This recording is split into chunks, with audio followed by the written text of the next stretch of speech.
right now, post-election, those schools will come for you. They will come for your children because they will not have children to kill anymore. They will come for your properties because you will not have money to give them. So I want to tell our people in Nyanza, let us stop backwardness. Raila fought for democracy. Raila fought for the right of people to talk even if they were talking nonsense. Raila stood and fought for people who were abusing him. In fact, there are people who abused Raila ya kwamba yeye ni mwendawazimu, walisema yeye ni mtu ya kung'oa reli, walisema yeye ni mganga, walisema takataka yote juu yake. Lakini Raila bado alidefend their right to speak the way they were speaking. Raila also shook their hands and worked with them. How comes ya kwamba we are now sweeping away the democracy that Raila fought for? We are now sweeping away the principles of Raila Amolo Odinga. Alafu sasa tunaambiwa ati sisi Wajaluo hatuwezi kufanya kazi na Gachagua because hakuna principle wanashare na Raila. Ruto anashare principle gani na Raila? Si huyu Ruto ndiye alipinga katiba wakati Raila alikuwa anapigania katiba. Huyu Ruto wakati Raila alikuwa anapigania multi-party democracy, alikuwa na Moi wakipigania one party state. The same Ruto alisema ya kwamba Raila will die without becoming president. In fact, he said he will take Raila to Bondo. He did so. I want to tell our people Raila never kept political enemies. He never kept enmity in politics. He ate and danced and sang with his political enemies until he went to the grave. Can we practice the same things that Raila taught us? Let us not take those values away, our people. Otherwise, thank you very much. And maybe if you... We cannot have a country that does not practice democracy.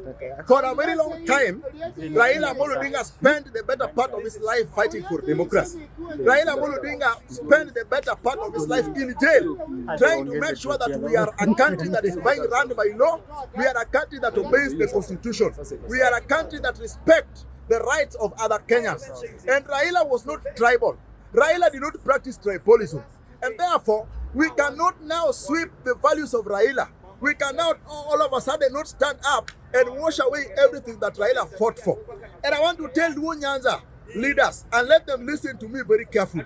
One, Gladys Wanga has been running around in Nyanza saying that the reason why they are fighting so hard to be in this government is because the Luos have been marginalized for a very long time. But I want to say that the leaders that came before are failures. Why am I saying so? There has been a lie in Kenya here that since the Wajaluo hatujawahi kukua kwa serikali. But the truth of the matter is that we the Luos, we have been in government since independence. But that is the truth of the matter. The first government of Kenyatta, the Luos were there.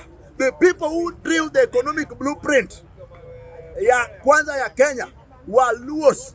The government of Moi, even though Raila was in jail in the better part of his life, there were ministers, wakina Ochieng Oneko, wakina Dalmas, walikuwa kwa government ya Moi. People were, many people were ministers in Moi's government from Luo land. Tukikuja kwa serikali ya Kibaki, I remember very well because I was seeing. That one I did not read from history. There were Luos at the core of Kibaki's government. And even when Raila disagreed with the Kibaki because of referendum, when they came back after the post-election violence, I remember Raila was the prime minister leading more than 22 ministers and assistant ministers. And several ministers from Luo land walikuwa pale. Raila was the prime minister. We had the minister of energy Ochila Yako. We had the minister of health Professor Anyang' Nyong'o. We had senior counsel Orengo as the minister of land. We had an assistant minister Luo Yode. We had assistant minister of education Professor Yecho Lweny. We had several ministers in Kibaki's government. We are supposed to ask ourselves, how are ministers walisaidia Wajaluo na nini? Even in the government of Uhuru, usiseme kwa serikali ya Uhuru ati Uhuru hakutupatia minister. Kwani Rachel Omamo alikuwa anatoka wapi? Kwani Rafael Tuju alikuwa anatoka wapi? Si hawa walikuwa Wajaluo. Hata huyo Wallace alikuwa kwa hiyo serikali. If they did not perform, Huwezi kusema ya kwamba they did not perform because of other tribes. They did not perform because they failed.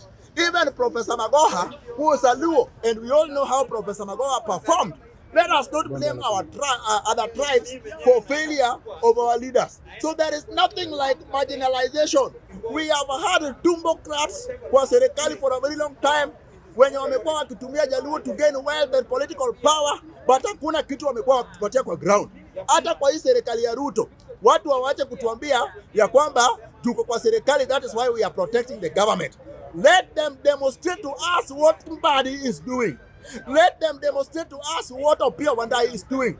Let Mbadi show us projects yenye ameleta Luo Nyanza kama minister wa finance. Asituambia ya kwamba because Ruto amempatia ministry ati lazima sasa tupigane. Na hiyo ministry ndiye anakula mshahara, sio Wajaluo wote. Atupatie projects zenye zinaenda kutusaidia kama Wajaluo. Atuambie ni barabara ngapi amejenga, atuambie ni investors wangapi ameleta in the Luo land, atuambie vitu muhimu ambazo zinaenda kutusaidia. Opiyo Wandayi is supposed to be telling the Luos how many transformers ameleta Luo Nyanza, how many power stations ameleta Luo Nyanza, how many nuclear power projects ameleta Luo Nyanza. Awache kutuambia ya kwamba ati ana support Ruto alimpatia kazi and therefore we are supposed to fight for him. Our work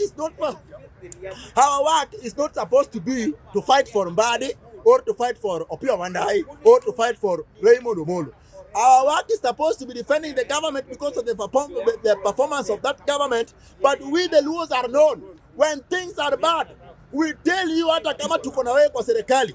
And that is what Raila taught us. Raila alipokuwa kwa serikali ya Kibaki na vitu zilikuwa zinaenda mrama, alikuwa ana point out those issues. Alikuwa anasema tuko kwa serikali lakini hii ni mbaya. He did it with Moi, he did it with Kibaki. Hata sahi, that is where Raila left us. And lastly, I want to say, wamekuwa wakituambia kila mtu akae penye Raila alimwacha. Mimi kama Paul Otieno, Raila aliniwacha akiniambia yeye hajaingia kwa serikali, ni experts ametuma huko. Mimi kama Paul Otieno, Raila aliniwacha akisema when Sifuna speaks the voice of the party and the voice of Raila himself. Mimi kama Paul Otieno, Raila aliniwacha akisema ya kwamba even if you give Ruto 100 years, he will never be a better president. So kila mtu akae penye Raila alimwacha. Mimi nimekaa penye Raila aliniwacha. Thank you very much.